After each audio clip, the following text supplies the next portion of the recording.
Lena stared at the text glowing on her phone screen, her breath caught somewhere between her chest and throat. Be careful who you trust. Mark Sullivan isn't who he says he is. Her first instinct was to delete it. Pretend she hadn't seen it. She'd worked too hard, fought too many battles, to be dragged into drama that wasn't hers. But something about the chill that rippled through her spine told her this wasn't random. Someone had gone out of their way to warn her. Her mind raced. Who would know she'd even spoken to Mark? Their cafe meeting wasn't exactly a public event. Unless someone had been watching. The thought made her skin prickle. She set her phone down, forcing herself to breathe. Logic, Lena. Don't spiral. This could be a prank. A mistake. But another thought cut through, sharp, undeniable. What if it wasn't? The next day, Lena tried to focus on her design work at the small studio she rented downtown.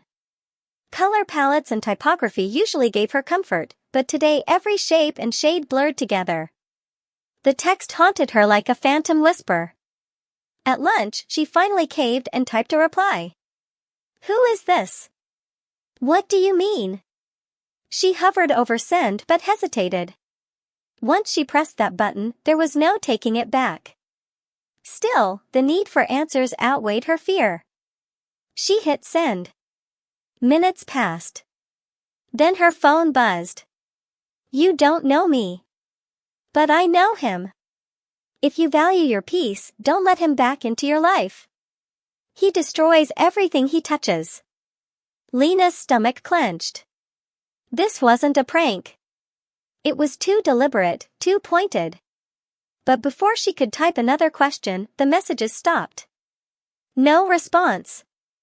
Just silence. That evening, Lena met her friend Camille, a sharp-tongued journalist she trusted more than anyone, for dinner. Over steaming bowls of ramen, she slid her phone across the table. Camille read the messages twice, her brows knitting tighter with every line. Anonymous warnings never pop up out of nowhere. Whoever sent this knows something. Or they're trying to mess with me, Lena muttered, pushing her noodles around with her chopsticks.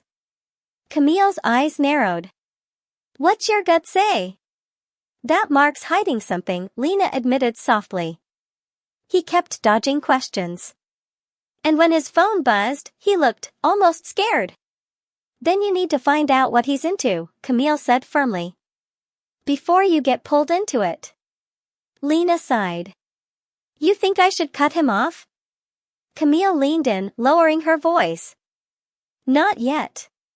Sometimes the best way to learn the truth is to stay close enough to see the cracks. But Lena, promise me you'll be careful. Old ties make us blind.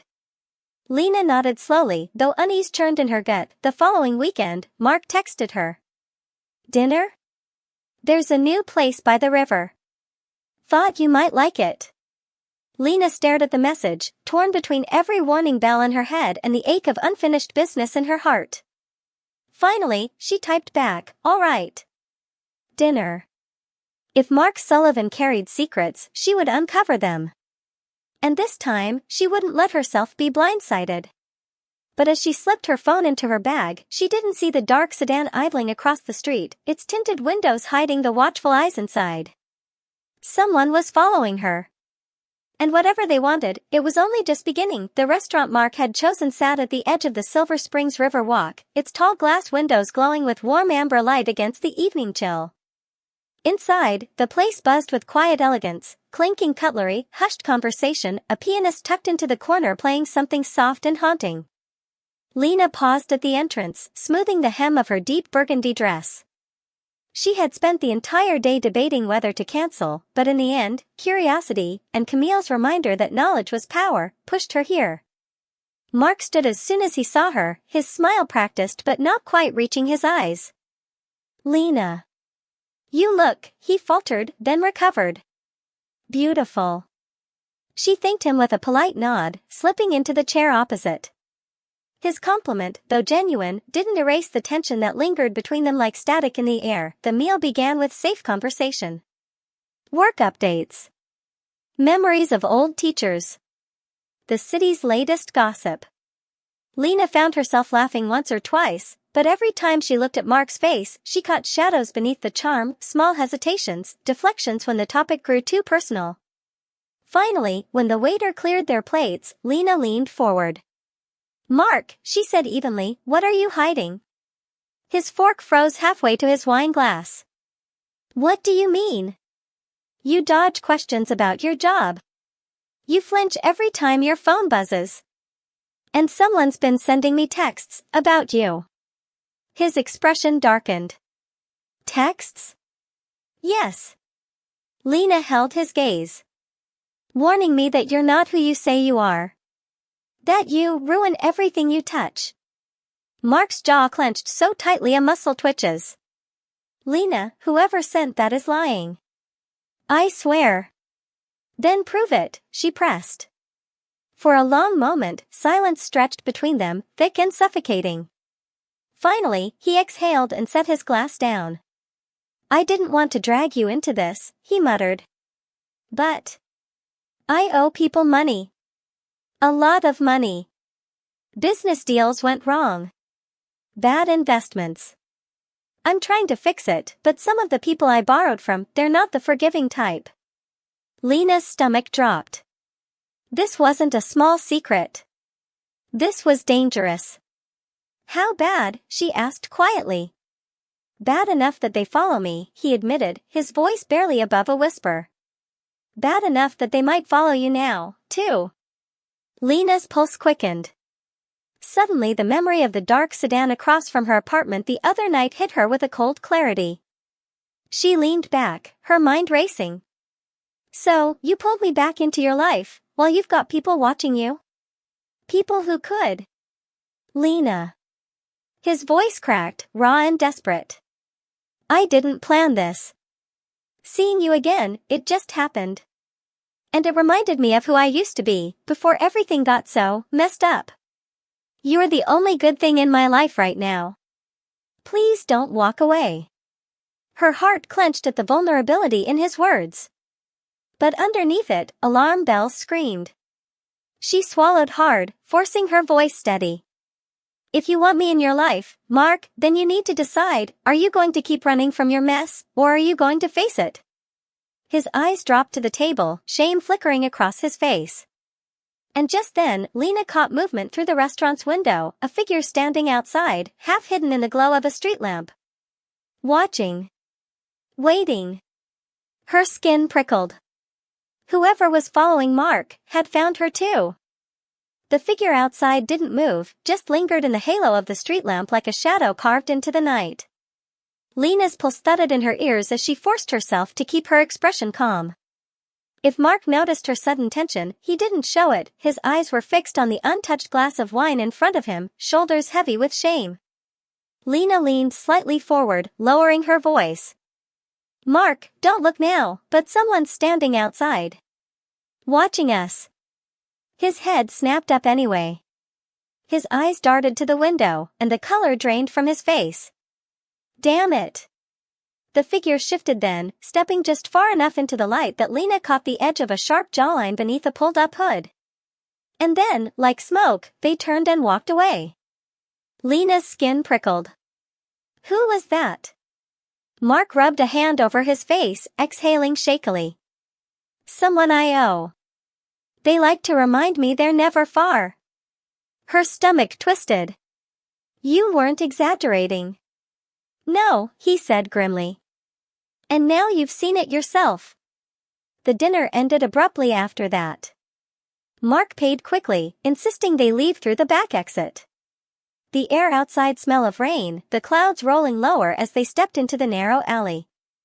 "Lena, listen," he said urgently, catching her arm before she could walk ahead. "You don't have to get dragged into this. If it's too much, I'll understand. But if you stay..." She pulled her arm free, her eyes hard. "Don't put this on me, Mark. You brought me back into your life without telling me the truth. You don't get to beg me to stay while hiding half the story." His jaw worked, but he said nothing. For a moment, he looked like the boy she remembered, the one who had promised her the world under starry summer skies and broken it all with silence. I'm not that person anymore, Lena whispered, more to herself than him. I fought too hard to be who I am. I won't let your secrets undo me. Mark nodded slowly, his eyes glistening in the dim alley light. Then let me prove it. Give me one chance to make this right. Just one. Before Lena could respond, the sharp crunch of gravel echoed behind them. She spun, heart hammering. A man stepped from the shadows, the hood now lowered. His face was weathered, his eyes cold and assessing. He carried himself with the easy menace of someone who didn't need to raise his voice to be dangerous. Well, the man drawled, his gaze sliding from Mark to Lena. Looks like Sullivan's making new friends. Shame. They never last long. Mark stiffened. Leave her out of this, Nolan. The stranger, Nolan, smirked. That's not how this works. You owe us. And anyone in your orbit is leveraged until you pay. His eyes flicked back to Lena, sharp and calculating. Pretty leverage, too. Lena's stomach dropped, fear and fury knotting together. She straightened, her voice steadier than she felt. I'm not leverage. And you'll regret thinking I am. For a beat, Nolan just studied her, amused. Then he chuckled low, backing away into the shadows again. We'll see about that. He disappeared as suddenly as he'd appeared, leaving the alley colder than before. Lena turned to Mark, her chest rising and falling with rapid breaths. This is bigger than money, isn't it? Mark's silence told her everything. And for the first time since their reunion, Lena realized the truth. She wasn't just brushing against Mark's troubles, she was already tangled in them. The night after the alley confrontation, Lena barely slept. Every time she closed her eyes, Nolan's cold smirk returned, along with the threat in his words. She had built her new life on courage and authenticity, yet now it felt like a stranger's shadow had crept in through a door she never meant to open. By morning, she sat at her kitchen table with a cup of untouched coffee, staring at her phone. A new message blinked from Mark. Are you safe? Please say you are. She typed back, safe. But furious. We need to talk. No more lies. That evening, they met at Lena's studio instead of a cafe or restaurant. Neutral ground, but Lena made sure Camille knew where she was, sending her friend the address and a simple code word in case anything went wrong. Mark arrived looking worn down, his shirt wrinkled, dark circles under his eyes. Lena, he began, but she held up a hand. Sit. And tell me everything. From the beginning. For the first time, he didn't argue. He sank into the chair opposite her, running both hands through his hair. It started 3 years ago, he confessed. A client introduced me to Nolan's group. They offered quick capital for a business expansion. I thought I was smart enough to manage it, pay them back fast. But the interest, Lena, it wasn't legal interest. It was blood money. And every time I tried to climb out, I sank deeper. Now I owe them 6 figures. Lena folded her arms. And they think threatening me will get you to pay faster. Mark's voice cracked. Yes. I never wanted you caught up in this. But Nolan, he saw you. And now. Lena leaned back, her mind racing. Part of her wanted to slam the door shut, cut ties, and vanish back into the safe routine she had built. But another part, the fighter who had clawed her way into becoming Lena Monroe, refused to let fear dictate her next step. Mark, she said firmly, you need to understand something. I didn't survive my past just to become someone else's bargaining chip. If Nolan thinks he can use me, he's wrong. Dead wrong. His eyes widened. Lena, please, don't antagonize him. These aren't people you can reason with. No, she countered, her voice sharp as glass. They're bullies. And bullies count on silence. I've lived in silence before. Never again. The next morning, Lena met Camille at their usual cafe. She laid out everything, Nolan, the debt, the threat. Camille's expression hardened. Then we dig. If Nolan's operation is as dirty as it sounds, he's got a trail somewhere, legal cases, shady businesses, connections we can expose. You think we can take him down? Lena asked, both nervous and exhilarated. Camille smirked.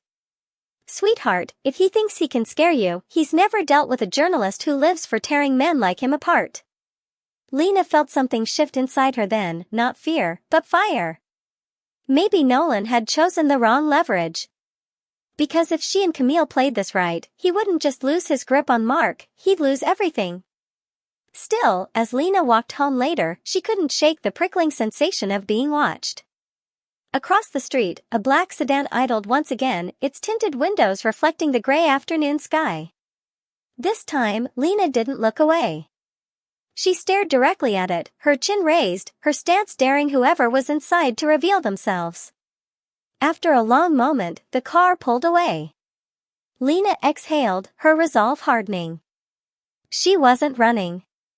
Not anymore.